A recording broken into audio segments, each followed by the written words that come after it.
आज हिंदी विषय में अध्ययन करेंगे पाठ 6 रक्त और हमारा शरीर। इसके लेखक हैं यतीश अग्रवाल। तो बच्चों, इस पाठ में बताया गया है कि रक्त हमारे शरीर के लिए कितना आवश्यक है और रक्त में कौन कौन से कण पाए जाते हैं तथा रक्तदान करना किसी को जीवन दान देना है। तो इसी से संबंधित यह लेसन है, तो सभी बच्चे ध्यान देंगे।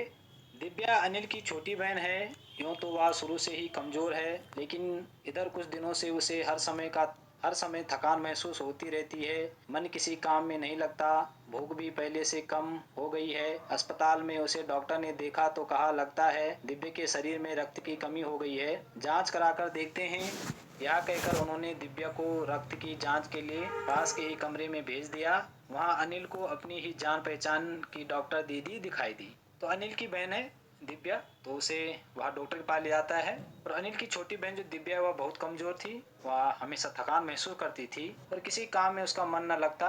भूख भी उसे पहले से कम लगने लगती थी, इसलिए वह उसे अस्पताल ले गया और वहां डॉक्टर ने बताया कि उसके खून की जांच की जाएगी। लगता है कि उसमें खून की कमी है। और वहाँ अस्पताल जाता है तो वहाँ उसे डॉक्टर दीदी जो है दिखाई देती, जो उसकी जान पहचान में होती है। डॉक्टर दीदी ने कहा, कहो अनिल कैसे आना हुआ।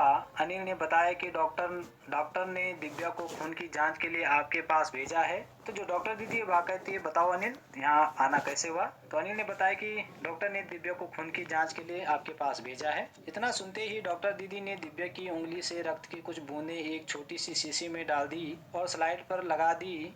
फिर अनिल से बोली, अनिल तुम कल अस्पताल से रिपोर्ट ले जाना। तो वह जो डॉक्टर दीदी है वह उसकी उंगली से रक्त की कुछ बूंदें ले लेती है, एक शीशी में डालती है और स्लाइड में रख लेती है और अनिल से कहती है कि तुम कल इसकी रिपोर्ट ले जाना। अगले दिन अस्पताल पहुंचकर अनिल ने डॉक्टर दीदी के कमरे में दरवाजे पर दस्तक दी। भीतर से आवाज आई, आ जाओ।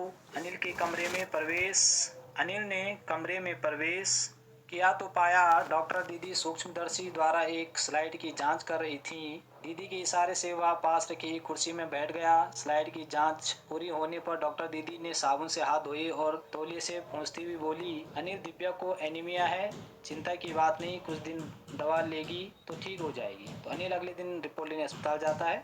तो वह जो डॉक्टर दीदी है वह सूक्ष्मदर्शी जिसको माइक्रोस्कोप कहते हैं, उसकी स्लाइड से जांच करती है और थोड़ी देर बाद वह उस जांच को पूरा करती है और अनिल से कहती है कि दिव्या को एनीमिया है, इसमें चिंता की कोई बात नहीं है, ये कुछ दिनों में दवाइयाँ ले लेगी तो ठीक हो जाएगी। अनिल के मन में जिज्ञासा हुई। वह बोला, दीदी एक सवाल पूछूं। हाँ हाँ क्यों नहीं, डॉक्टर दीदी ने कहा। एनीमिया से आपका क्या मतलब है दीदी, उसने पूछा। तो उसके मन में जानने की इच्छा हुई कि दीदी मैं आपसे एक प्रश्न करता हूँ कि जो एनीमिया ये इसका अर्थ है क्या। यह जानने के लिए तुम्हें रक्त के बारे में जानना होगा, डॉक्टर दीदी ने कहा।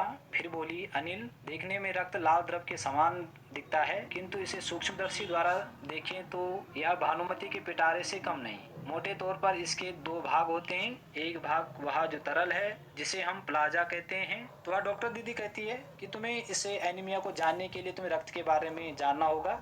तो वह बोलती है कि अनिल देखने में रक्त जो है वो लाल द्रव जैसे होता है, किंतु अगर हम माइक्रोस्कोप की सहायता से देखें, उसे सूक्ष्मदर्शी की सहायता देखें तो वह कई रहस्य अपने में छुपाए हुए हैं। और मोटे तौर पर इसके दो भाग होते हैं, एक भाग जो तरल होता है, दूसरा भाग प्लाज्मा जिसे हम कहते हैं, वह जिसमें छोटे बड़े कई तरह के कण होते हैं, कुछ लाल कुछ सफेद कुछ ऐसे जिनका कोई रंग नहीं, जिन्हें बिम्बाणु प्लेटलेट कण कहते हैं। ये कण प्लाज्मा में तैरते रहते हैं।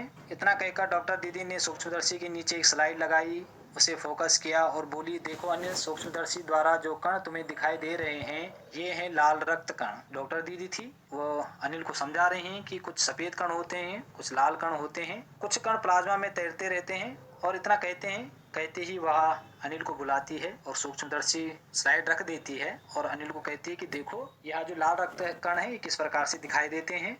स्लाइड देख मानो आश्चर्य से उछल पड़ा था अनिल। रक्त की एक बूंद में इतने सारे कण, इसकी तो वह कल्पना भी नहीं कर सकता था। वह बोला, इन्हें देखकर तो ऐसा लग रहा है मानो बहुत सी छोटी छोटी बालूशाही रख दी गई हो। तो वह स्लाइड को देखता है सूक्ष्मदर्शी की सहायता से और वह आश्चर्यचकित हो जाता है। वह कहता है, दीदी ये तो ऐसे लग रहे हैं, इतने सारे कण ऐसे लग रहे हैं जैसे छोटे छोटे बालूशाही जो मिठाई उसकी तरह दिखाई दे रहे हैं।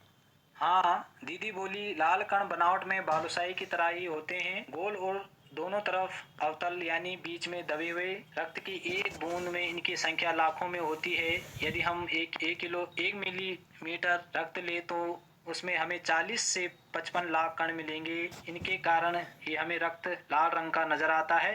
ये कण शरीर के लिए दिन रात काम करते हैं। सांस लेने पर साफ हवा से जो ऑक्सीजन तुम प्राप्त करते हो उसे शरीर के हर हिस्से में पहुंचाने का काम इन कणों का ही है। इनका जीवन काल लगभग 4 महीने होता है।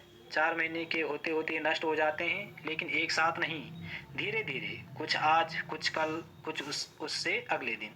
तो जो डॉक्टर दीदी है वह अनिल को समझाते हुए बोलती है कि ये जो लाल कण जो बालूशाही की तरह दिख रहे हैं, इनकी संख्या लाखों में होती है और 1 मिलीमीटर रक्त में तो ये 40 से 55 लाख कण इनमें मिले हुए रहते हैं और इनके कारण ही हमें रंग जो है रक्त का रंग लाल दिखाई देता है। कभी कभी जो नष्ट हो जाते हैं, ये बनते रहते हैं, धीरे धीरे नष्ट होते हैं। कुछ आज हुए, कुछ कल हुए, कुछ अगले समय, अगले टाइम हुए या अगले दिन होते हैं। तो ये धीरे धीरे ये कण इस प्रकार से समाप्त भी होते रहते हैं और बनते भी रहते हैं। तब तो कुछ ही महीनों में ये खत्म हो जाते होंगे। अनिल ने कहा। यह सुनकर डॉक्टर दीदी मुस्कुरा उठी, बोली, नहीं, ऐसा नहीं होता। शरीर में हर समय नए कण बनते रहते हैं जो नष्ट कणों का स्थान ले लेते हैं। तो अनिल कहता है जब ये कण इस प्रकार से नष्ट होते रहते हैं तो एक दिन ये समाप्त हो जाएंगे।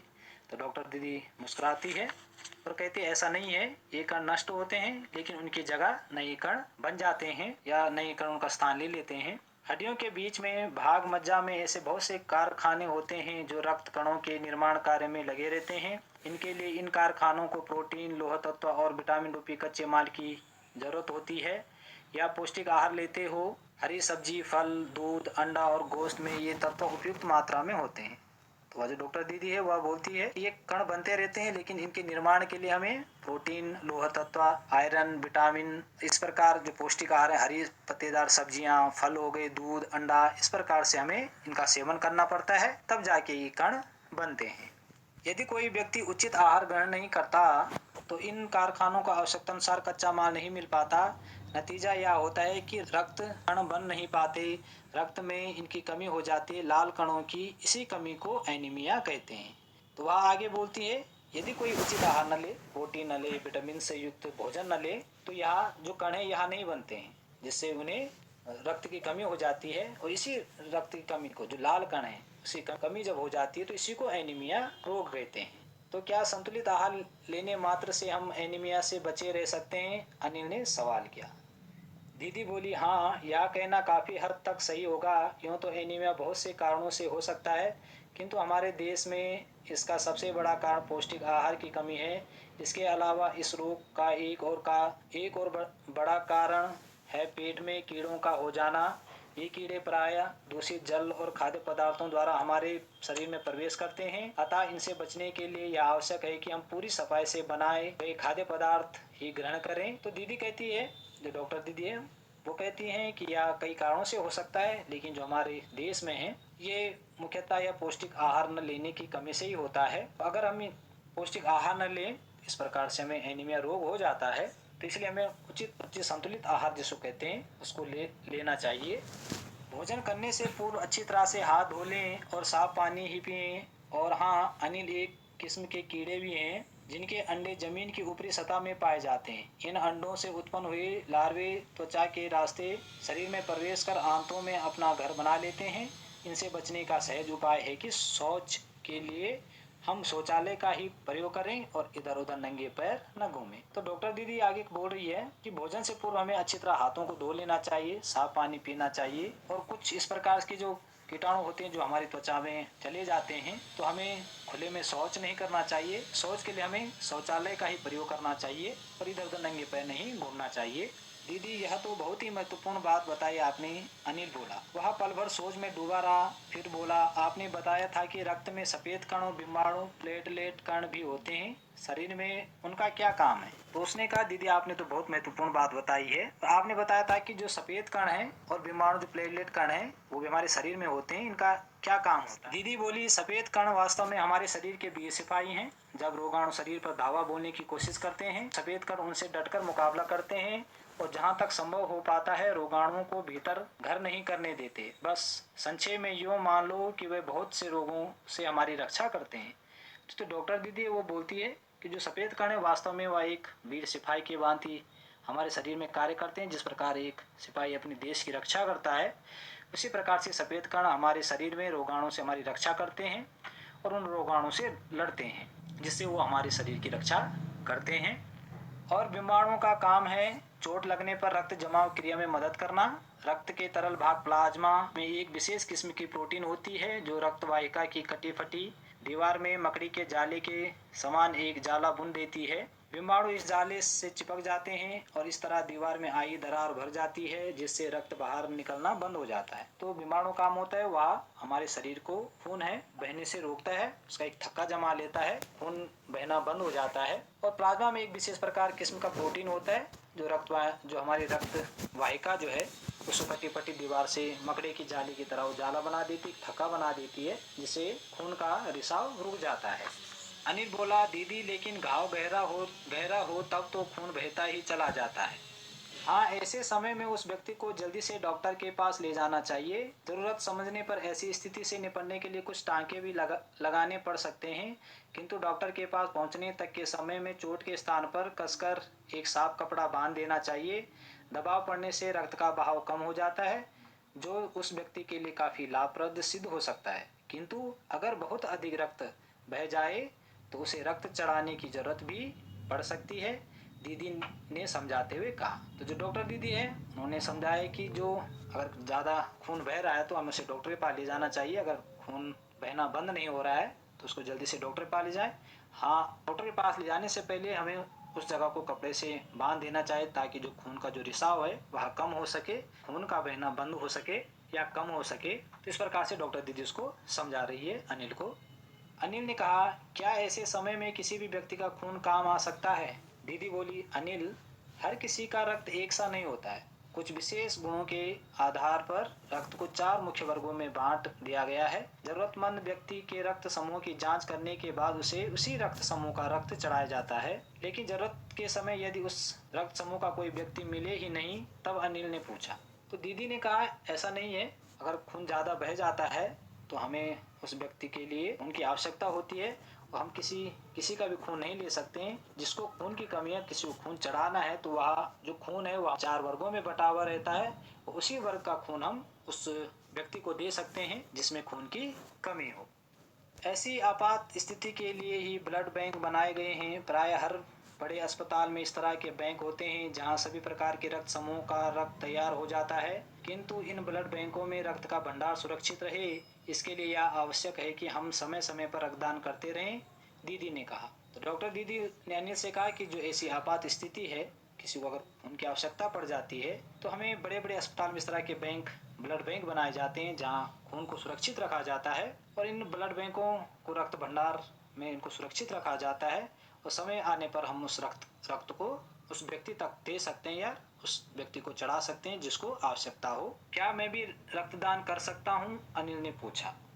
नहीं, अभी तुम छोटे हो। 18 वर्ष से अधिक उम्र के स्वस्थ व्यक्ति ही रक्तदान कर सकते हैं। एक समय में उनसे लगभग 300 मिलीलीटर रक्त ही लिया जाता है। प्राय यह समझा जाता है कि रक्तदान करने में कमजोरी हो जाएगी, किंतु यह विचार बिल्कुल निराधार है। हमारा शरीर इतना रक्त तो कुछ ही दिनों में बना लेता है। वैसे भी शरीर में लगभग 5 लीटर खून, इसमें से यदि कुछ रक्त किसी जरूरतमंद व्यक्ति के लिए जीवन दान बन जाए तो इससे बड़ी बात क्या होगी, दीदी समझाते हुए बोली। फिर तो बड़ा होने पर मैं नियमित रूप से रक्तदान किया करूंगा, अनिल ने कहा। शाबाश अनिल, डॉक्टर दीदी ने अनिल की पीठ ठोकते हुए कहा। तो डॉक्टर दीदी अनिल को समझाते हुए बोली कि अभी तुम रक्तदान नहीं कर सकते। अनिल ने पूछा, क्या मैं रक्तदान कर सकता हूँ?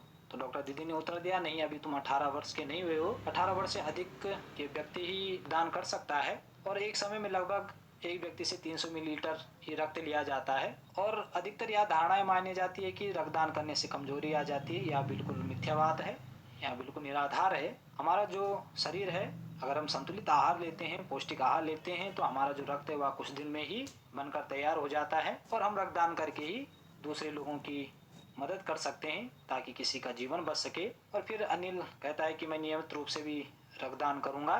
तो वह डॉक्टर दीदी अनिल को शाबाश बोलती है और उसकी पीठ थपथपाती है। तो प्यारे बच्चों, आज हमने अध्ययन किया यतीश अग्रवाल द्वारा जी लिखित रक्त और हमारा शरीर। इस पाठ का हमने अध्ययन किया और सभी बच्चे इस पाठ को पढ़ने का अभ्यास अवश्य करेंगे।